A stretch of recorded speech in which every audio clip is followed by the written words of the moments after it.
Les ténèbres, là, ça marche. Ténèbres. Les clients arrivent, ténèbres, tu es prospère. Cette année, tu vas avoir beaucoup d'argent, Dieu te pourvoira. Il faut arrêter ténèbres. Et l'argent arrive comme ça. Ténèbres. Non. Bon. Avec transfert surnaturel, on a vu ça quelquefois quand même. Hein. Amen. Oui, il y a eu des transferts surnaturels puissants. Amen. Oui, il y a des fois Dieu fait des miracles, mais en temps normal, alléluia, oui, Jésus est né comme ça, c'est comme la magie, ténèbres pour Jésus. Mais c'est très rare, ce genre de choses. En règle générale, c'est la capacité que tu reçois, en règle générale. Donc, il faut fonctionner avec cela. Alléluia. Alléluia. Amen. Donc, utilisez la capacité surnaturelle que Dieu vous a donnée et vous allez voir que la vie divine en vous vous propulse au sauver. La vie divine, la bénédiction, bon, par rapport à la capacité, quand une malédiction travaille dans un endroit, comme je dis, si tu as donné ta vie à Jésus, toi tu es béni.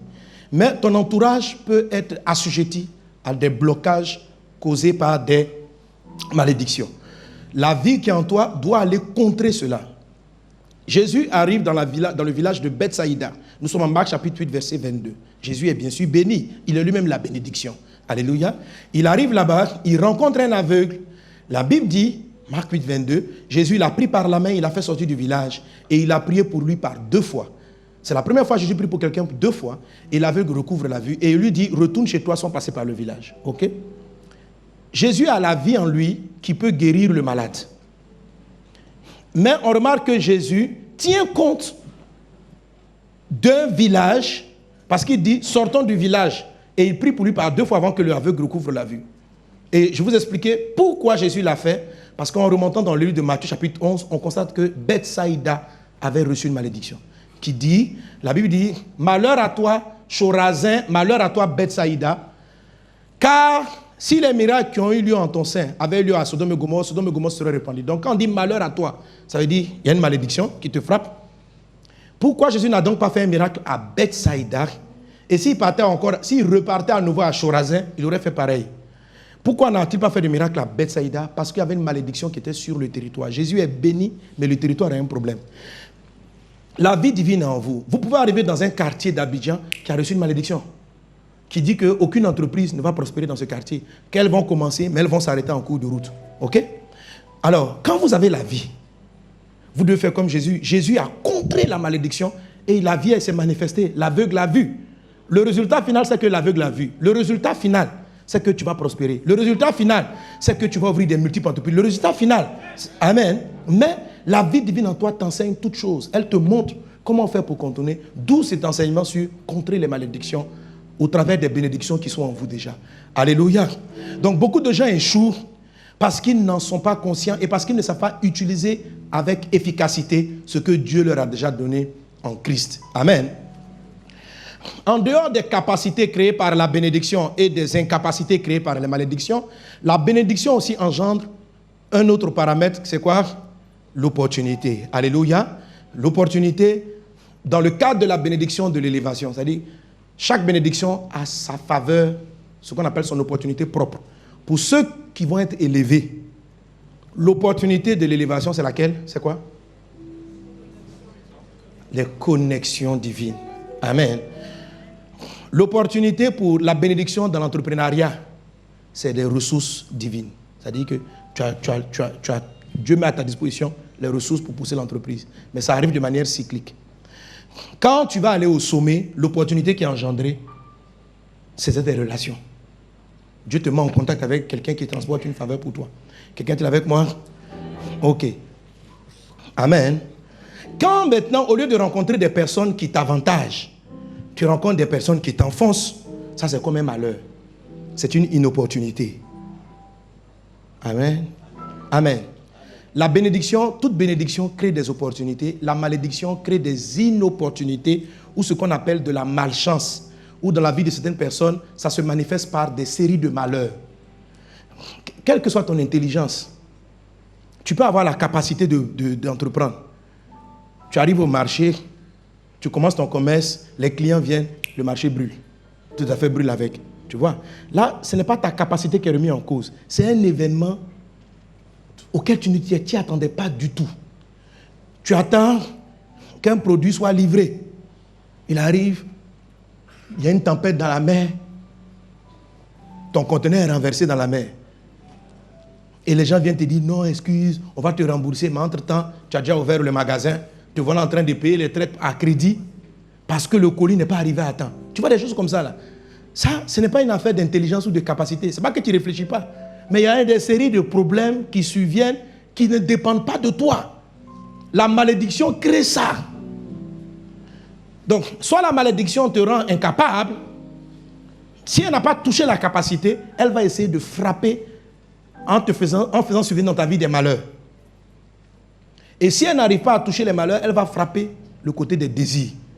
Alors, quand tu es béni, tu détectes ces trois nouveaux et puis tu contrecarres, alléluia, pour que la vie divine soit manifestée. Que cela soit ton partage au nom de Jésus. Alléluia. Alors, pour contrer les malheurs, comme par exemple ce frère qui a rendu le témoignage que, chaque fois que je me souviens de la formule, chaque fois que sa femme tombe enceinte, il perd son travail.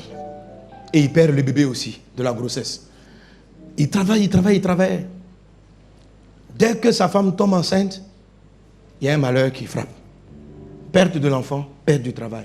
Et cela s'est produit 5 fois. Il est venu rendre le témoignage ici. Comment Dieu l'a fait. Donc, un chrétien, tu marches avec Jésus, qu'est-ce qui peut faire que malgré que tu sois béni en Jésus, des successions malheureuses frappent régulièrement ta vie? Et comment est-ce qu'on contre ce genre de choses? Est-ce qu'on est ensemble?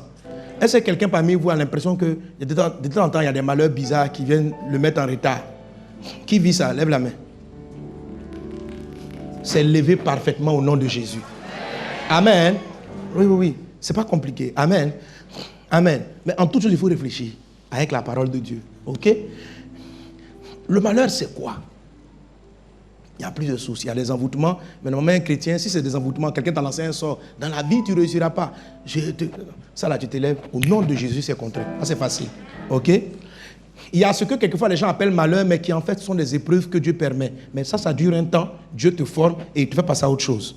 Ok? Mais les malheurs qui viennent de la malédiction sont en fait des condamnations. C'est-à-dire qu'il y a eu un jugement concernant le territoire où il y a toujours les malheurs, ou la famille où il y a toujours ce malheur, ou toi-même, il y a eu un jugement. Et les problèmes qui surviennent sont en fait l'application du verdict. Vous savez, la Bible dit que le jour où on va arriver devant le trône de Dieu, la Bible appelle ce jugement-là le dernier jugement. On dit au dernier jour, dernier jugement. Le dernier jugement, pourquoi on dit dernier jugement? C'est parce qu'il y a d'autres jugements qui l'ont précédé. Et je vous assure, il y a très souvent dans le ciel des jugements au propos d'une ville, à propos d'une ville, d'une région, d'une église, d'un groupe de personnes. Il y a des jugements. Il y a des jugements sur la vie de quelqu'un. Voilà. Il y a des procès. Il y a des procès. Il y a toujours un procès. En tout cas, les procès sont très réguliers. La Bible pouvait dire, Satan, le diable a été vaincu, celui qui accusait devant notre Dieu, les frères, jour et nuit. Donc je crois que vers le jour, le matin, il y a des jugements, et vers la nuit aussi, il y a un jugement. On dirait 2 jugements par jour. 2 procès par jour. Oh là là. Au moins ça, parce qu'on dit jour et nuit. 2 procès. Et il y a des procès qui finissent par une forme de condamnation. Du temps de David, voilà comment David a pu contrer une malédiction qui frappait le peuple. Il n'était même pas dans le Nouveau Testament. Il constate qu'il y a une famine qui frappe le peuple. Pendant 3 ans, il n'y a pas à manger, il pleut pas et la nourriture devient rare. Il va chercher Dieu. Et Dieu lui explique que c'était un jugement. Parce que Saül, c'est même pas lui David, Saül, en tant que roi d'Israël, a fait tuer un peuple, une partie d'un peuple qu'on appelle les Gabaonites. Or, Israël était en alliance avec ce peuple-là. L'alliance selon laquelle Israël allait les protéger et eux, ils allaient être des serviteurs des Israéliens. Les Gabaonites n'ont pas failli à leur part d'alliance. Mais Saül, dans son zèle, a commencé à les faire tuer. Les Gabaonites, à l'origine, c'était des menteurs. Ils ont menti. Mais quand même, il y a eu une alliance. Satan a pris, l'accusateur a pris le dossier, il est monté vers Dieu. Il a attendu un moment, hein. Parce que ce n'est pas arrivé du temps de Saül, c'est du temps de David. Parce qu'il voulait embrouiller David. Il n'aimait pas David. Il a laissé Saül finir sa vie tranquillement parce qu'il trouvait que Saül était devenu un de ses complices. Et il a attendu un bon moment. Il y a des réclamations comme ça. Au moment où, regardez Pierre. Jésus vient dire, Pierre, Satan t'a réclamé pour te cribler. Mais j'ai prié pour toi. C'était un jugement sur lui. C'était un jugement. C'est pourquoi la Bible appelle le diable l'accusateur. Et la Bible dit que Jésus est notre avocat. Parce qu'il y a toujours un procès. Tu es trouvé victorieux au procès dans le nom de Jésus. Alléluia. Alors il y a un procès sur Israël. Pourquoi? Parce que Satan veut embêter David. Il dit, Dieu, il faut qu'on juge Israël maintenant. Dieu dit, quel dossier encore? Il dit, mais tu ne te souviens pas? Il y a 30 ans de cela, Saül a fait tuer un peuple là. Il dit, ah bon, pourquoi c'est pas? Il dit, il faut qu'on juge, c'est pas normal. Il dit, mais pourquoi on juge? Ils ont tenu une alliance. Ils doivent, on ne parle pas comme ça. Dieu dit, ok. Ils ont discuté. En ce moment, il n'y a pas Jésus pour faire l'avocat. Donc, Satan a maximisé. Il dit, Dieu dit que c'est quoi? Il dit, je demande. Quand le procureur demande une sentence là, c'est quoi c'est? Une réquisition. Je requiers peut-être 10 ans de famine. En tout cas, il savait que le peuple allait mourir, malgré que le grand roi David était béni. Et quand David monte, Dieu dit, voilà ce qui s'est passé. Alors David va contrer. Il appelle les Gabaonites. Il dit, vraiment, Saül a fait une erreur. Il a fait ça au nom d'Israël. Je vous demande pardon. Qu'est-ce qu'on peut faire? Et ils vont lui donner le moyen de réparation.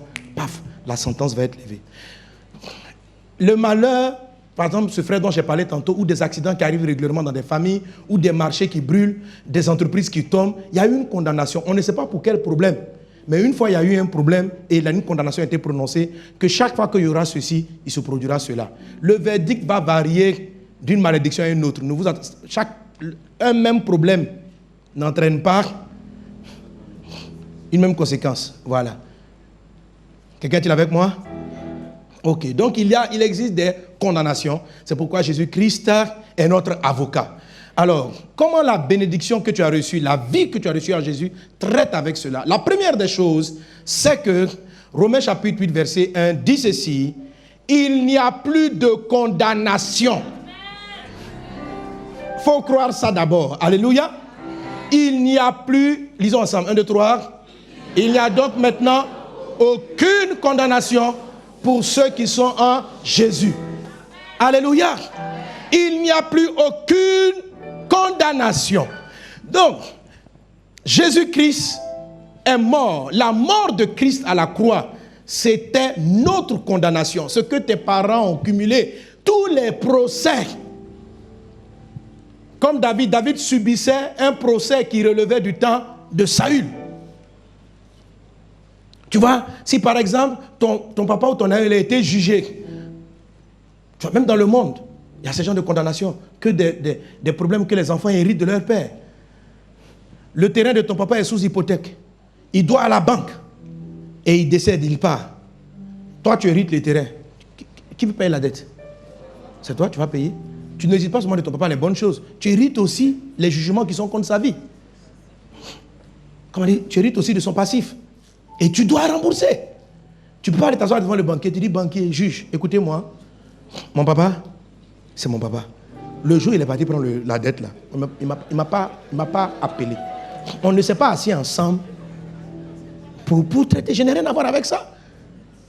On lui a dit, bon, si c'est comme ça, là, redonne-nous toutes les maisons de la famille. Il faut nous donner. Il dit, mais pourquoi je vais vous donner? C'est mon héritage. On dit, oui, mais dans l'héritage, là, il y a le passif aussi. Vous voyez? Donc, en fait, tu peux être en train de payer une dette, en train de résoudre une condamnation que tu n'as pas activée. Ok. Maintenant, quand Jésus-Christ arrive, il dit, il n'y a plus aucune, d'abord aucune. Donc, tout ce qui devait tomber sur toi est venu sur Jésus. C'est pourquoi il est parti à la croix. C'est un innocent, il ne devait à rien. Il n'avait aucune dette. C'est la raison pour laquelle il est né sans l'intervention d'un père. C'est-à-dire Dieu même est intervenu pour ne pas que le passif de Joseph. Amen. Alléluia. Et il est arrivé pour être bien disposé pour prendre pour tout le monde. Et ce jour-là, Dieu même a dû le rejeter. Mais c'était pour que tu sois libéré. Donc, un chrétien né de nouveau n'est plus sous aucune condamnation. Il faut le croire. Il faut l'accepter. Ce sont des faits. Mais le visage de plusieurs me dit, non, pasteur, mais pourquoi les malheurs m'arrivent quand même? Alors, il y a deux causes qui peuvent expliquer comment ça se fait qu'un chrétien, malgré qu'il soit sincèrement converti, ressente à nouveau les effets d'une condamnation. Si tu n'es pas chrétien, c'est normal, tu es toujours condamné. Mais si tu donnes ta vie à Jésus, Romains 8, 1 dit, il n'y a plus de condamnation. La Bible nous dit, deux grandes raisons peuvent expliquer cela. La première, d'abord, il dit ceci, la première, c'est le manque de miséricorde. La deuxième raison, quand on le voit dans Galates chapitre 3, verset 10, c'est le fait de se mettre sous la juridiction de la loi. Ce sont les deux choses qui peuvent ramener une malédiction à avoir effet. Amen. Il dit, car tous ceux qui s'attachent aux œuvres de la loi sont sous la malédiction. Ok? On n'a pas dit ils sont maudits. On ne peut pas maudire ce que Dieu a béni. Mais ils sont sous. Tu comprends? Ta place, ce n'est pas d'être sous les voitures. Mais si tu es parti te mettre là-dessous, on va constater que tu es... Et quand tu es sous la malédiction, ça veut dire elle t'englobe, elle t'enlace. Mais ça, c'est parce que tu as fait un choix. Au lieu d'aller dans la juridiction de la grâce, tu es parti sous la juridiction de la loi. Et il y a des faux prophètes et des messages que vous ne comprenez pas, que le diable vous fait entendre, qui vous ramènent à aller vous mettre sous ce joug-là. Et je vous assure, c'est la raison pour laquelle beaucoup de chrétiens ne vivent pas la surabondance. La vie abondante n'est pas manifestée. Et c'est ça le message de Papa Karambiri. De croire dans ce que Jésus-Christ a fait. Amen. Et ça, je le développerai dimanche prochain. La Bible dit, approchez-vous avec assurance du trône de la grâce afin d'obtenir grâce et miséricorde. Donnez-moi amen. Et la deuxième chose, et la première dont on a déjà enseigné, qui amène une condamnation à être réactivée, Pasteur Yvan a fini son séminaire en parlant, lui aussi, c'est le manque de pardon. Le manque de pardon. C'est Satan, comme Satan veut que la condamnation qui existe sur tes parents, sur ta famille, soit active dans ta vie. Toi, tu es libéré de la condamnation. Il y a une condamnation qui pèse sur votre famille, que chaque fois que tu vas aimer quelqu'un, il va te trahir. Il y a des familles qui ont cette condamnation. Alors, la femme, elle aime Jésus, elle tombe amoureuse d'un frère. Il prie, Dieu est là-dedans. Et ils s'en vont. Maintenant, Satan ne peut plus faire en sorte que son mari la trahisse. Parce qu'elle n'est plus sous la condamnation. Il va chercher quelque chose. Comment il va faire? Et il va amener Gasparien, ou même ton mari même, à faire quelque chose qui va te faire mal d'abord.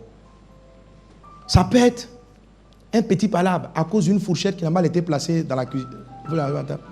Chérie, mets la fourchette toujours à droite. Je te dis que je n'aime pas quand la fourchette est à gauche. La femme, elle met à droite. Et puis ce jour-là, toi aussi tu es de mauvaise humeur. Le matin, Satan t'a mis le diable t'a énervé pour des choses. Ton patron t'a crié là-dessus. Tout ça, c'est planifié. Et tu arrives, tu es dans un mouvement, tu n'as pas envie de trop parler. Et lui aussi, il arrive, il n'est pas content. Qu'est-ce que j'ai dit pour la fourchette? À droite et non à gauche. Et la fille me dit ça. Toi aussi, ça suffit. Hein. C'est pas que de fourchette, tu vas me fatiguer dans cette maison. Et puis il dit, en plus, vous êtes chrétien, en plus, tu n'es pas soumise. Et vous voilà maintenant rentré dans des affaires sérieuses. Tu veux dire quoi par là? Quand je fais tout ce que je fais dans la maison pour toi, là, tu veux dire que moi je ne suis pas soumise. Lui aussi. Et puis après ça finit. Il y a une parole maintenant. Et puis quand vous faites ça là, vous voyez le diable. Il vient. Il est derrière tes oreilles, puis il souffle.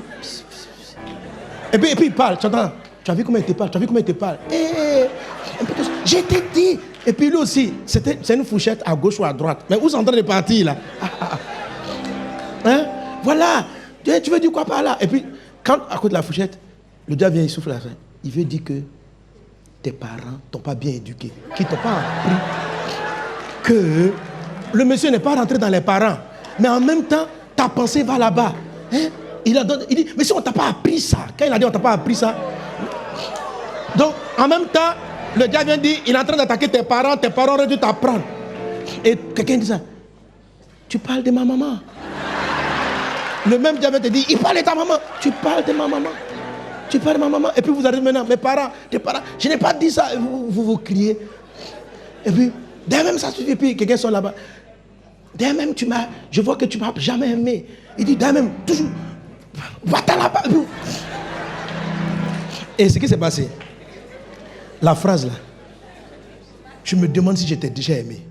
Mais ce n'est pas sincère, c'est la colère. Elle dit, le diable est venu parler dans vos oreilles. Vous êtes monté à un degré où vous êtes lancé des phrases sans réfléchir. Et le diable les a mis dans votre bouche. Et maintenant, quand tu finis, le diable prend la parole pendant que tu es couché.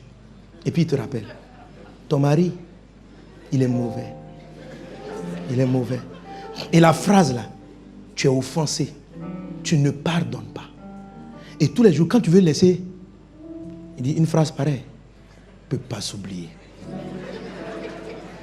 Ça là, c'est que ta femme t'a dit là. Non, toi-même tu veux oublier. Oublier ça? Non. Non. Et puis toi-même, la femme aussi a dit à son mari, tu m'as fait beaucoup de choses dans la vie, hein, mais ça là.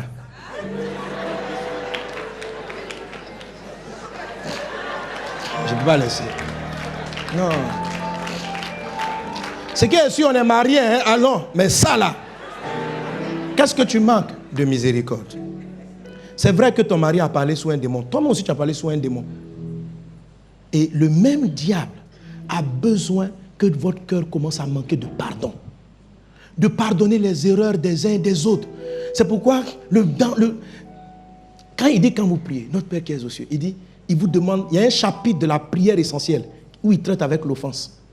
Pardonne nos offenses, comme nous pardonnons à ceux qui nous ont offensés. L'offense, c'est ce qui va attaquer la grâce. L'offense, qu'une fois que tu es offensé et que l'offense persiste, parce que quand on parle de miséricorde, en fait c'est de laisser tomber l'offense, de ne plus... Écoutez, Dieu ouvrait mes yeux tout à l'heure pour me faire expliquer ça. Il dit, est-ce que vous savez que Jérusalem a été jugée d'avoir crucifié Jésus? Mais quand Jésus était à la croix, il a dit ceci, pardonne-leur, parce qu'ils savent ce qu'ils font. Mais ils ont été jugés. J'ai dit, mais Seigneur, mais si Jésus a dit de leur pardonner, donc tu ne vas pas en tenir compte. Et Dieu va ouvrir mes yeux. Il dit en fait, Jésus n'a pas dit ça parce qu'il savait qu'il n'allait pas être jugé. Il a dit ça pour se garder lui-même. Il ne devait pas être amer contre les gens. Préserve ton cœur. Parce que le jour où tu manques de miséricorde, la Bible dit, le jugement est sans... Donnez-moi le texte là. Voilà, pour ceux qui sont sans miséricorde, j'avais lu ça la dernière fois. Là, comme ça. Bref, le jugement est sans miséricorde pour ceux qui sont sans miséricorde. Donc, comment on peut réactiver une condamnation? C'est par le fait de garder l'offense. Si tu gardes l'offense, tu peux réactiver le jugement. Il n'y a plus de condamnation pour ceux qui sont en Jésus. C'est pourquoi la voix que tu entends qui veut faire demeurer dans ton cœur l'offense, elle n'est pas de Dieu, ni même de toi. Amen. Car le jugement est sans miséricorde pour qui n'a pas fait miséricorde. Il est dit, la miséricorde triomphe du jugement. Donc la miséricorde triomphe du procès et la miséricorde triomphe de la condamnation. Je vous en prie, tout ce qui vous blesse, laissez ça passer. N'activez pas ce dont Jésus vous a déjà délivré. Il y a trop d'enjeux. Ta vie est trop précieuse. Tu crois que c'est accidentellement que cet homme-là t'a blessé et que ça te fait autant mal. Ça te fait mal parce que Satan veut réactiver quelque chose. Et c'est lui qui souffle sur la braise. Ça n'a qu'à te faire mal. Ça n'a qu'à te faire mal. Et comme là, il y a quelques jours, il veut me juger. J'ai demandé quelque chose, j'ai fait demander quelque chose par quelqu'un à une autorité. Et puis, la réponse qu'il a donnée, ce n'était pas bien. C'est comme si on m'a mal parlé, quoi. Et puis, on dit, voilà ce qu'il a dit. J'ai dit, ça commence à me faire mal. Mais qui venait souffler dans mon oreille? Le diable. Il dit, mais lui, là, comment il peut te parler comme ça? Tu lui as fait quoi? Et puis, je commençais à vouloir lui en vouloir. L'Esprit Saint me parle. Mon fils, laisse ça à Dieu. À moi la vengeance. Quand tu prends le jugement, tu réactives un jugement contre toi. Et j'ai surpris la séduction. J'ai dit, Seigneur, il faut lui pardonner. Parce qu'il ne sait pas ce qu'il fait. Et j'ai fini de dire la phrase. Mais le demi encore revient. Il tient à tout prix que je sois fâché. Pourquoi, Satan, tu tiens à que je sois fâché contre un tel? Amen. Soyez libérés de toute offense. Traitez avec elle. Chaque journée, quand vous la finissez, il y a des choses qui vous ont blessé. Il y a un taxi qui t'a mal parlé, ça te fait mal jusqu'au soir. Il faut laisser tomber les taxis. Ils ne savent pas ce qu'ils font, ils sont comme ça. Amen. Toi-même, tu as blessé quelqu'un, il faut laisser... demande-lui pardon pour ne pas que lui aussi il soit sujet aux condamnations. Veille sur ton âme. N'en veux à personne. N'en veux pas seulement aux personnes, il y a des fois c'est les choses même qui nous ont blessés. Le système, laisse ça tomber. Sois toujours en paix avec tout. Et Satan ne pourra te juger en rien, te condamner en rien, parce que en Jésus, il n'y a plus de condamnation. C'est comme ça, tu vas arrêter et les malheurs ne te frapperont pas. Donc tout dépend de toi. C'est toi qui choisis si tu laisses le malheur continuer ou si tu laisses l'œuvre de Jésus. Si tu laisses l'œuvre de Jésus continuer ou si tu réactives quelque chose qui était censé avoir disparu de ta vie. Amen. La balle est dans ton camp. Choisis la vie afin que tu vives. Choisis le pardon. Choisis de régler tous tes conflits. Choisis de faire l'essentiel. Quand le conflit n'est pas réglable, par exemple la personne est là, la personne t'a blessé, elle s'est même pépée, elle est partie. Toi, ce qu'il faut faire disparaître le plus, c'est l'offense. Bien sûr, si elle vient te demander pardon, tu vas lui pardonner. Mais des fois, la personne ne sait même pas pour venir même te présenter des excuses. Donc, ne dis pas, je ne peux pas laisser tant qu'elle n'est pas venue me demander pardon. Non, non, non, on peut lâcher la douleur. Ceux à qui Jésus a dit pardonne-leur parce qu'ils ne savent pas ce qu'ils font. Est-ce qu'ils étaient en train de se repentir? Ils n'ont pas demandé à Jésus pardon. Ils étaient contents. Il dit tuez-le, tuez-le, tuez-le. Et puis il dit il faut laisser Seigneur, il faut laisser. Vous comprenez? Donc, même si les gens ne viennent pas vous prendre des excuses, gardez votre cœur. Le truc, c'est l'offense en fait. Mais le pardon sera totalement actif le jour où la personne sera repentante. Mais quand vous laissez pour vous à Dieu, dis à votre voisin, laisse pour toi à Dieu. Alléluia. Si tu laisses pour toi à Dieu, toi aussi tes erreurs, voilà. Or, au ciel, il n'y a pas de condamnation sur toi. Et la paix sera ton partage, la grâce sera ton partage. La vie abondante va travailler, la vie abondante, aucune condamnation n'agira dans ta vie, la paix divine sera ton partage. Que le nom du Seigneur soit béni. Seigneur, une fois de plus, tu nous parles du pardon. Une fois de plus, tu nous parles de la puissance de la miséricorde. Apprends-nous à préserver nos cœurs. Parce que tout ce que nous entendons, les voix qui viennent ruminer, ramener en nous l'offense, sont des voix du diable, de l'accusateur, du calomniateur. Apprends-nous à nous souvenir de ce que toi tu dis. L'amour, le pardon, la grâce. À toi la louange au siècle des siècles. Merci Seigneur pour ta parole dans nos vies.